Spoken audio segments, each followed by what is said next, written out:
It says it's recording. All right, great. So it's recording. So we'll just get started because we've already killed a little bit of time. All right. Great. Found Something Symposium Friday #2 with Elvis from Pikurate. Pikurate. What do you? Pikurate. Okay. I like Pikurate. Whatever. All right. So we'll start it with same way I did last time. So Pikurate. It's fill in the blanks. Pikurate solves the blank problem faced by blank. Yeah, so Pikurate solves kind of the wandering problem where you have to kind of search for information online and keep searching again, trying to find the right information.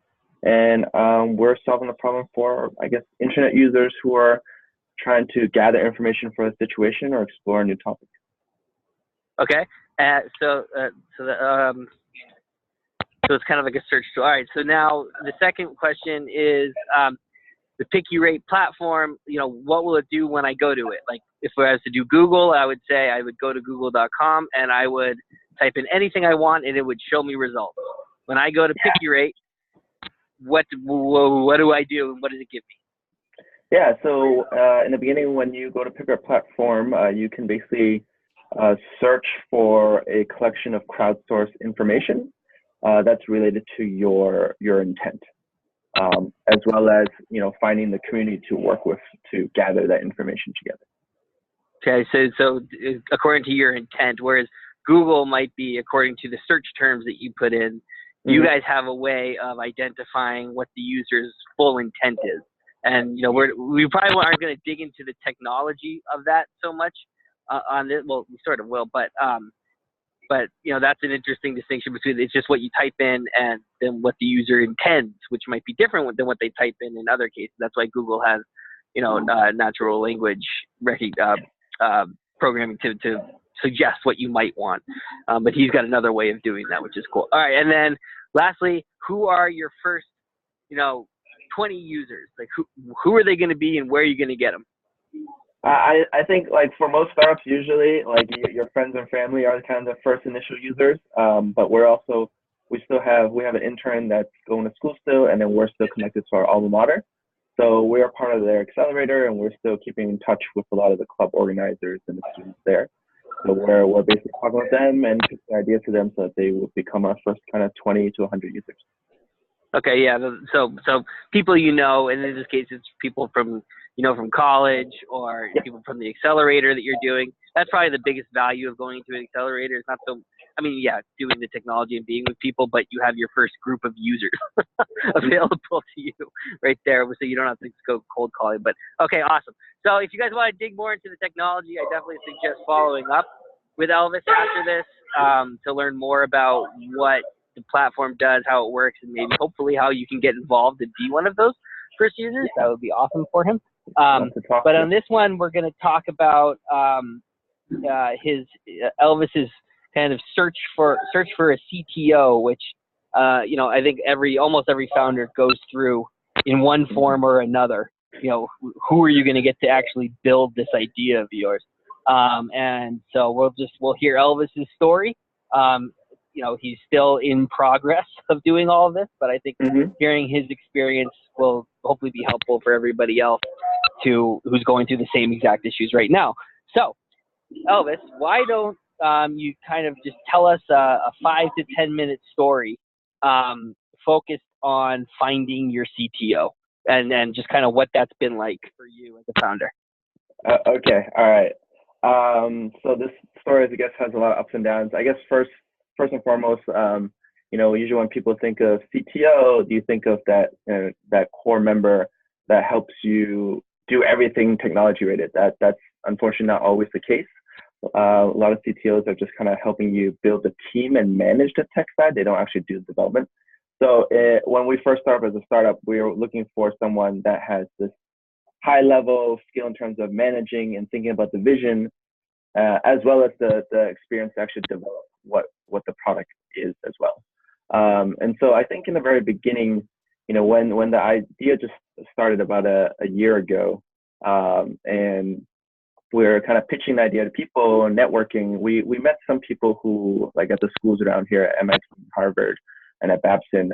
We met people that are interested, and then someone wanted to join as a CTO in the past. So in that story, didn't work out well because there's always that really difficult discussion later on as someone's like, what's the equity? How are we going to split it up? And so as much as someone wants to join us as CTO, you have to, I guess, think about all the hard stuff first in terms of if there's pay, if there's equity involved. So that very first one a year ago didn't really work out. And so then the question became a lot of maybe startups about is, do you outsource or do you have an internal team to help you build that first product? And so after kind of spending a lot of time looking for the right CTO, not just someone that just wants a job, but a person that believes in the vision, it takes a long time, and it's an ongoing process. We're still doing it, finding the right person. But as a startup, you need to have your product out there, and so sometimes the next best solution is going outsource. So we scoured the web trying to find good development firms, whether we should go international. There's a lot of like Ukrainian and Indian teams in India that do that stuff, or somewhere local, and where I am in Boston. And their website, like I think Clutch does a lot of reviews on kind of web development.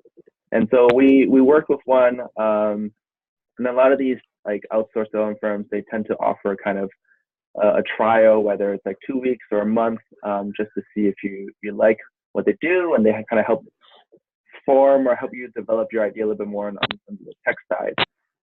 So we're working with one local development company here. And after working with them for about a month, kind of figuring out the design and what we want, we realized when it came down to actually developing, they were asking for a lot more money than we expected.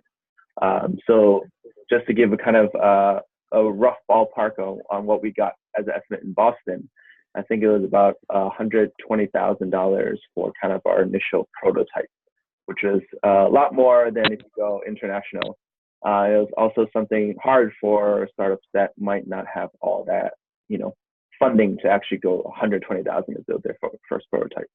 So that was a no-go, and then we went a different route. And so we just did the same old networking, just posting it to our LinkedIn groups and our Facebooks and social medias, and just talking to people, letting them know, what we're doing and what kind of we need help with. And eventually we got connected with a friend of a friend who was running a product development and development kind of firm locally as well, and they just started off. And they were young, but they were great energy, and because they were young, they charged less because they wanted to kind of prove that they're able to do a really good job. And they had a very interesting format where they have their own local team, but they manage a bunch of developers all over the world that they've interviewed and personally validated are good and have high quality standards, which is right now one of the issues that we face is, you talk to all these developers, but you don't really know if they're good or if they're going to leave halfway through or something's going to happen. So I think, in this story, working with this new group of development firm, that was from April until September. And it was mainly working with the systems architect, the design, and basically laying down the foundation on what we really want and what it should look like before actually developing, writing any line of code. And when it came down to writing lines of code, unfortunately, this group had internal issues, and they disbanded the company and had to let go of their clients.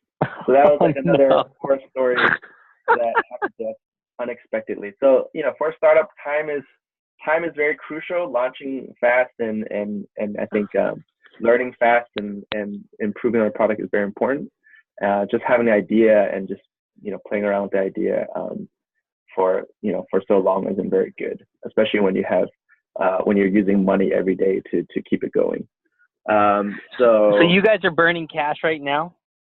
We are. If I ever dig too deep, just yell like red button, and I'll stop. But yeah, we're pretty open with sharing kind of things. We might not get into very specific details, but feel free to ask. Anyone can ask any questions. But yeah, we're burning money in terms of I guess we're lucky enough to get some funding.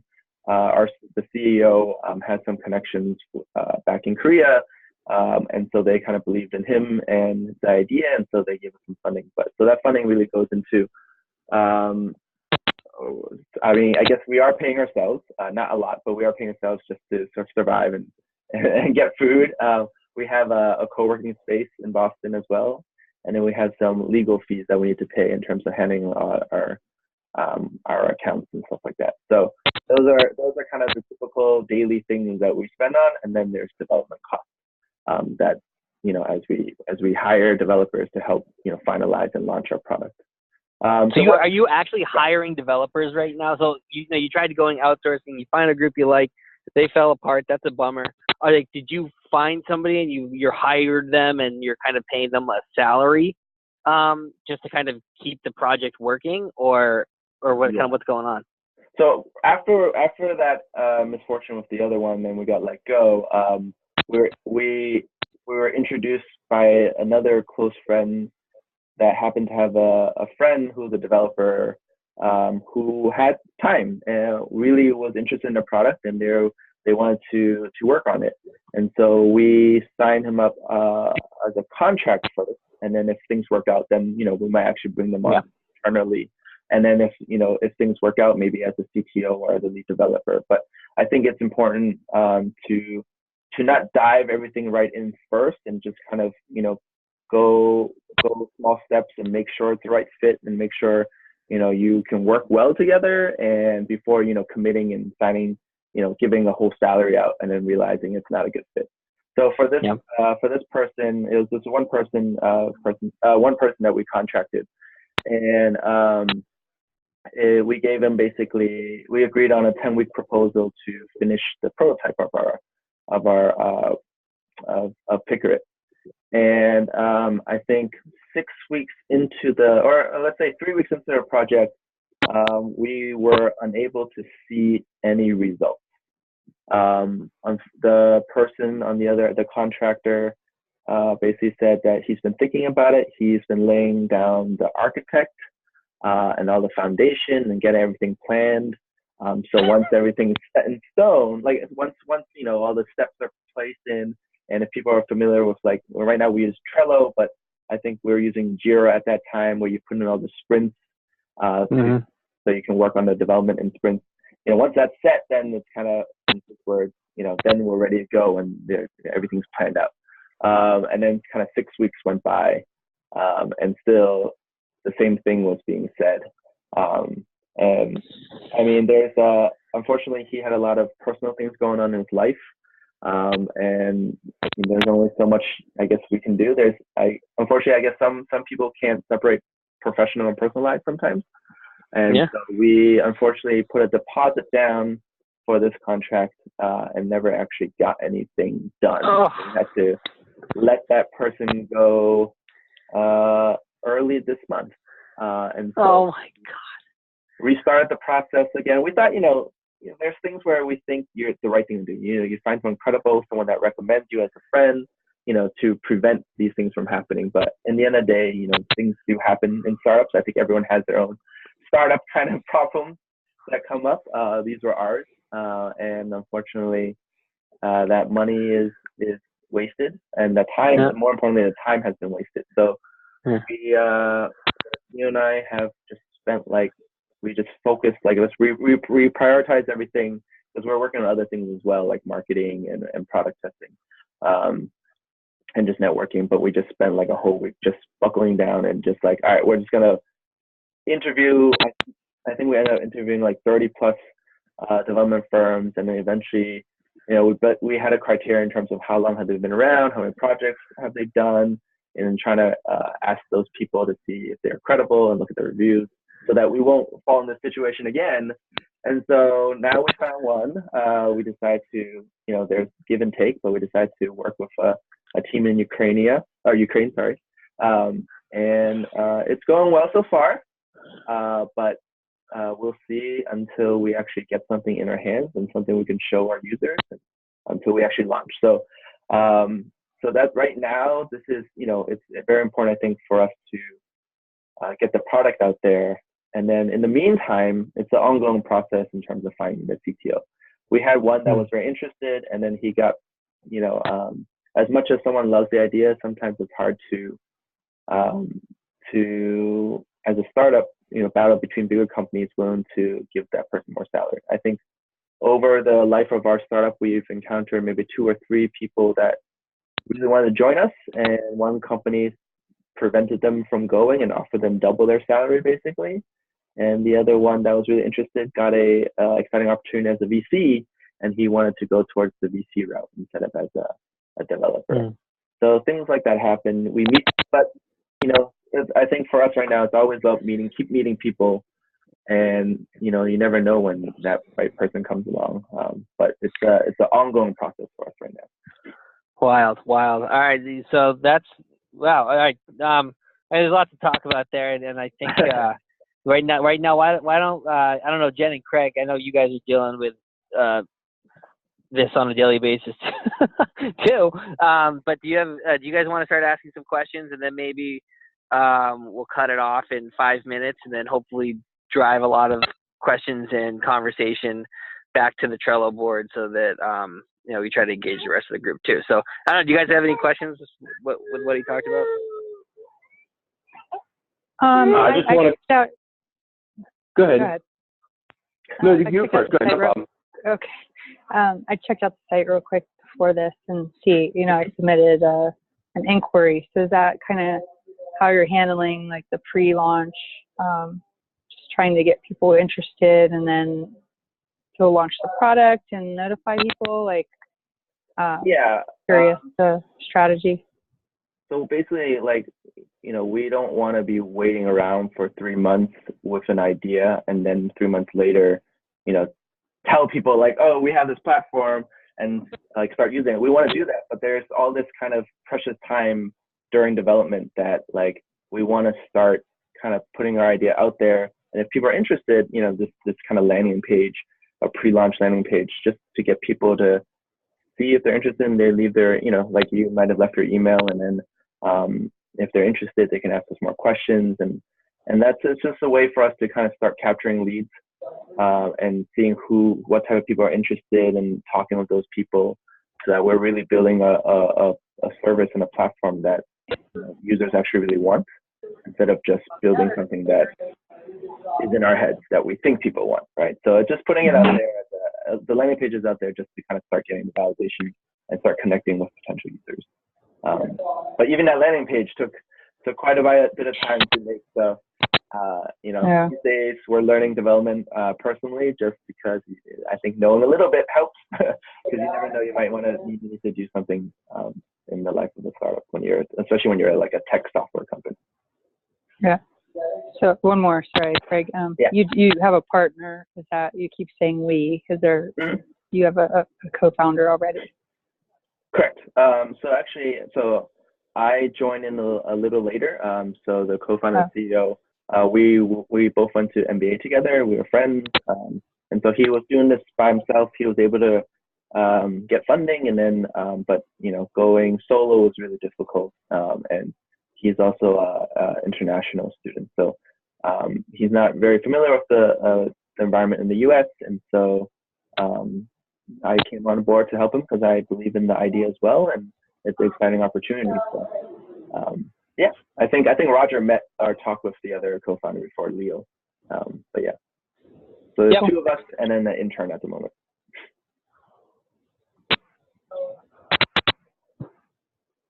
I think there was another question. Yeah. Honestly, I don't have any questions. I'm just in a similar situation as you. I actually am a solo founder myself, non-technical. Had an idea, was able to get an MVP out there, and then looking for the right people to join, your team, trying to decide if you want to give them cash or if you want to pay them equity. And then, having people say they're interested, and then they end up quitting on you, or, they're not taking it seriously. That's a lot of stuff you got going on. I give you guys a lot of credit for, sticking to your vision and, seeing it through. But I can just relate to what you guys are going through, because it's extremely difficult. at this stage just to get something out there. I definitely hear you with the timing. You know, timing is a big thing. You want to get to market as quickly as possible, but still have, you know, something solid to start with. You know, even if it is just an MVP, you want to get something out there, get that user feedback, and then start, you know, working on your next version based on that feedback. And it's tough, man. So my heart goes out to you. That's very serious to go through all that stuff. I can definitely relate, but because, you know, I'm not an expert, I don't have any questions. Really, I don't. That's all I got. It's good to hear your story. You know, there's other people going through the same things that I'm going through, and they have the same issues. So, you know, as a solo founder, it's good to know that I'm not alone. You know, someone else is at the same phase as me and just going through similar problems and similar issues. Good luck to you, man. Seriously, good luck. Yeah, great. Thanks, Craig. I definitely, No I think there are a lot of people out there. I've talked to a lot of other people before, and it's everyone has kind of their ways of finding CTOs. You know, some of them are from school. They met one I heard they use Fiverr. They're working with someone to build their MVP. They end up being so good that they offered the role of a CTO to join them. And then we also, because I'm still connected with our school, we have some tech advisors. And so every so often they keep us in mind and kind of, you know, let us know who might be a good fit. Our CEO also is just actively on LinkedIn, just, you know, searching for people with tech skills that fit our background, who are interested in kind of this like search engine information space, and just talking to them.